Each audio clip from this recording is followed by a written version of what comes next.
ನಮಸ್ಕಾರ. ನಾನು ಯಶೋಧ ಮಂಜುನಾಥ್ ಬಮ್ಮನಕಟ್ಟಿ. ತಮ್ಮೆಲ್ಲರಿಗೂ ಅದಮ್ಯ ವಾಹಿನಿಗೆ ಪ್ರೀತಿಯ ಸ್ವಾಗತ. ವೀಕ್ಷಕರೇ, ಗ್ರಾಮೀಣ ಪ್ರದೇಶಗಳಲ್ಲಿ ಹೆಚ್ಚಾಗಿ ಹೆಜ್ಜೆಗ್ ಸಜ್ಜೆ ಬಿತ್ಲಿ ಎಂಬ ಮಾತನ್ನು ನಾವು ಕೇಳುತ್ತೇವೆ. ಹೆಜ್ಜೆಗ್ ಸಜ್ಜೆ ಬಿತ್ಲಿ ಹಿಂಗಂದ್ರೇನು ಎಂಬುದನ್ನ ಈಗ ತಿಳಿಯೋಣ.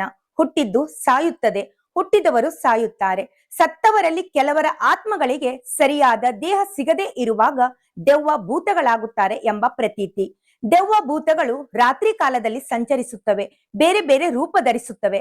ರೂಪ ಬದಲಾಯಿಸುವುದು, ವಿಚಿತ್ರ ಧ್ವನಿ ಮಾಡುವುದು, ರಾತ್ರಿ ಸಂಚಾರ ಮಾಡುವವರಿಗೆ ಹಾದಿ ತಪ್ಪಿಸುತ್ತದೆ ಎಂಬ ಅನೇಕ ರೀತಿಯ ನಂಬಲರ್ಹವಲ್ಲದ ಮಾತುಗಳು ಜನಸಾಮಾನ್ಯರಲ್ಲಿ ಇಂದಿಗೂ ಬೇರೂರಿವೆ.